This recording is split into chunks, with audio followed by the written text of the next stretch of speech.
Bom dia, pessoal, sejam bem-vindos ao Café com Política, aqui no canal do professor Rossano Sobrinho, e é uma grande alegria, mais uma vez, estar com vocês nessa manhã de domingo.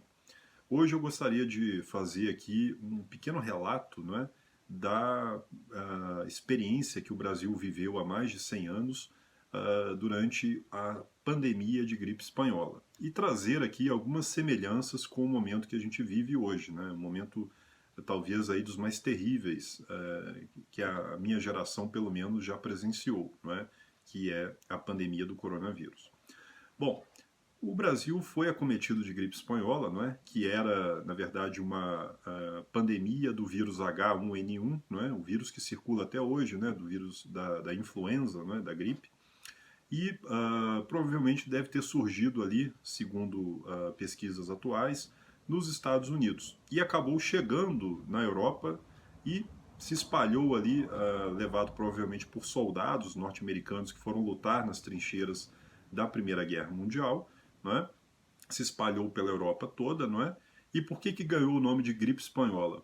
Porque a Espanha era um país neutro durante a Primeira Guerra Mundial e a imprensa não estava sob censura. Então, todas as notícias sobre a gripe acabaram sendo divulgadas e propagadas ali pela imprensa na Espanha.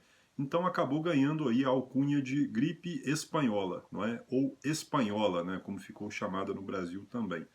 Bom, quando a gripe surgiu lá na Europa, né, o Brasil ainda estava distante daquele cenário da Primeira Guerra Mundial, não é? Mas rapidamente pessoas contaminadas vieram por navio e aportaram no Recife, em Salvador, no Rio de Janeiro, e espalharam a doença rapidamente pelo país, não é? No início, nem a sociedade, nem a imprensa, nem o governo levou muito a sério o que estava acontecendo. Então havia ali uma certa chacota, uma pilhéria, né, dizendo essa doença jamais vai chegar no Brasil, não vai causar nada, não é? Isso é coisa do hemisfério norte. E rapidamente houve uma reversão dessa impressão, não é? Porque só no Rio de Janeiro, né, estima-se aí que morriam milhares de pessoas por dia aí no momento de pico, né, dessa doença, não é? Já que a gripe ela se espalha direta e indiretamente, né, também pelo ar, não é? Então imaginem como que isso aí rapidamente foi se propagando, não é? A gripe espanhola, né, tal como o coronavírus, né, também foi objeto de tratamentos, de soluções ali não convencionais, né, soluções às vezes até mágicas, né? As pessoas diziam, por exemplo, que mascar folha de tabaco ou consumir algumas ervas, não é? Ou até canja de galinha, não é? Resolvia o problema, né? Dizem que naquela época os frangos sumiram das granjas porque todo mundo fazia canja de galinha. E até soluções como um sal que chamava sal de quinino, que era usado contra a malária, começou a sumir das farmácias naquele momento porque as pessoas achavam que isso resolvia.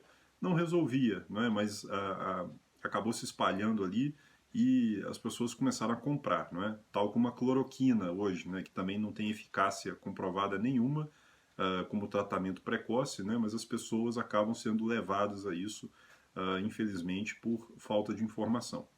Bom, naquele momento também as autoridades então negaram a gravidade da pandemia e o Brasil, naquele momento, né, final ali de 1918, teria eleições presidenciais, não é? Foi eleito naquele momento uma figura histórica, não é, que era o ex-presidente Rodrigues Alves, não é, que foi o primeiro presidente reeleito da história do Brasil. Rodrigues Alves, como vocês sabem, ele foi presidente do Brasil entre 1902 e 1906.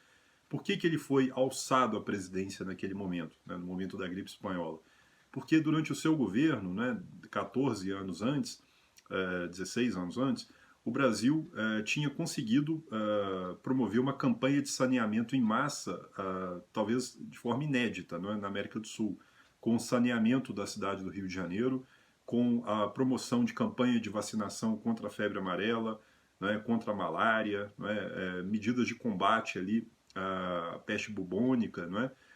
E uma grande figura da medicina que foi associada ao governo Rodrigues Alves foi o médico sanitarista Oswaldo Cruz, não é? Então, por que não eleger para a presidência da República uma pessoa, né, um político que havia promovido no seu governo uma campanha bem-sucedida na área de saúde pública. Não é? Então, o Rodrigues Alves foi reeleito presidente da República, embora naquele momento estivesse ali com seus 70 anos de idade. O Rodrigues Alves pega a gripe espanhola e ele fica doente, não é? Ele já tinha problemas pulmonares, não é? A gripe espanhola não mata, mas ela debilita, né, um senhor de 70 anos de idade. Não é?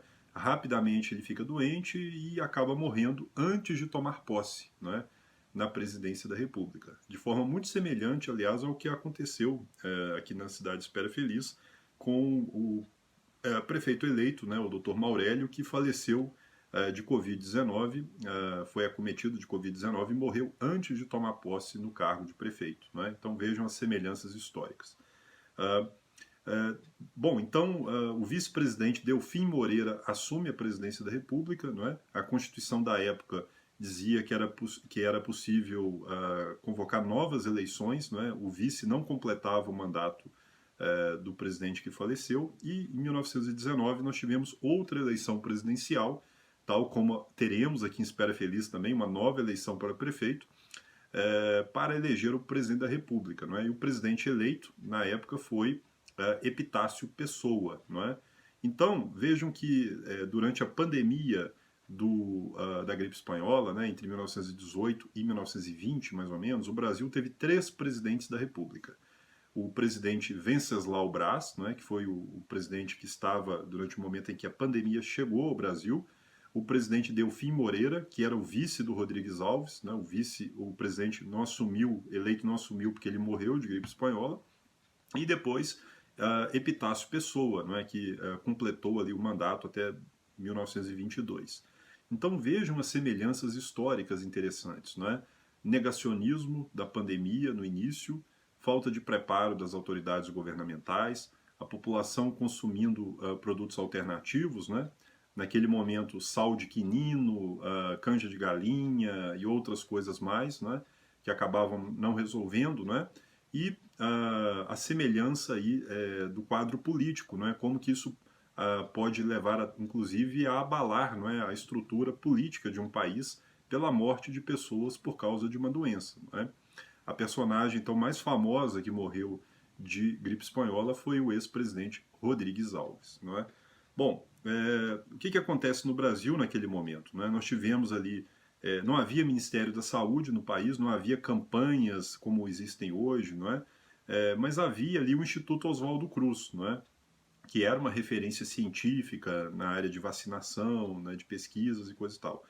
O presidente Venceslau Braz ele chama para coordenar a política nacional de combate à gripe espanhola, não é? Perdão, o cientista Carlos Chagas, não é? Que era um dos seguidores do Oswaldo Cruz, talvez o seu continuador mais famoso, e que se torna ali uma pessoa que vai dar alguma racionalidade à política pública de combate à gripe espanhola, coordenando hospitais de campanha, de conscientização das pessoas, distanciamento social, não é? Promovendo quarentena. Não é? Então a coisa começa a se organizar melhor quando um cientista é chamado para coordenar essas ações. Não é?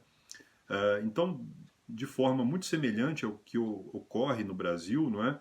Somente agora, né, um ano depois da pandemia, é que o governo parece que acordou para a gravidade da situação. Não é?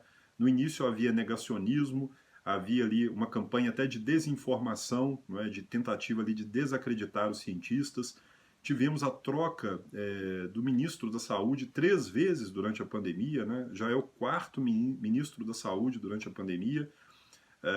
Temos aí uma divisão na sociedade brasileira por conta da desinformação em relação à doença, uma tentativa no início de desacreditar até as vacinas, não é, que havia no país, e isso nos leva muito a um quadro que nós já vivemos no passado com a pandemia da gripe espanhola. Não é? Uma semelhança muito grande, não é? O que mostra que, infelizmente, o que a gente percebe é que o aprendizado histórico ele não acontece como nós imaginamos. Não é? Nós já vivemos um período muito parecido como esse que a gente vive e parece que as lições acabam sendo esquecidas com a história. Não é? E foi o que aconteceu. Não é? Logo pós ali a pandemia da gripe espanhola, quando os casos começam a cair, a população toda já pegou, muita gente morreu, não é? Praticamente o tema some dos jornais, some de todos os da imprensa, não é?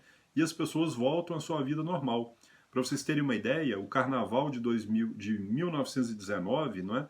Foi um dos maiores da história, não é? Foi talvez o momento em que o Carnaval sai dos salões e vai para as ruas, porque as pessoas já estavam enjoadas de ficar em casa, distanciadas, não queriam mais saber da gripe espanhola.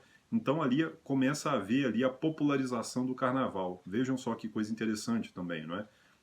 É o momento em que as pessoas querem ir para a rua, querem voltar a ter contato, né?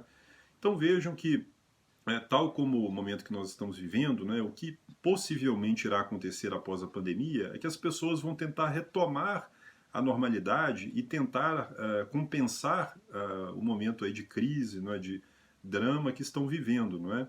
E algumas lições certamente irão ficar, não é? Algumas mudanças terão impacto aí no longo prazo, mas eu creio que, infelizmente, o que a história mostra é que nós estamos sempre propensos a repetir os erros do passado. Talvez pela nossa incapacidade de assimilação das informações, de processamento, né, da gravidade desses momentos históricos e pela nossa histórica teimosia e às vezes até egocentrismo, não é, de ignorar as lições que a história nos dá, não é, de tentar nos adaptar, de melhorar o modo com que nós lidamos com os problemas após passar aí por traumas tão grandes, não é? Eu sou Henrique Natalino, esse é o Café com Política e nos vemos aí na próxima semana. Um abraço a todos e tenham todos um ótimo domingo.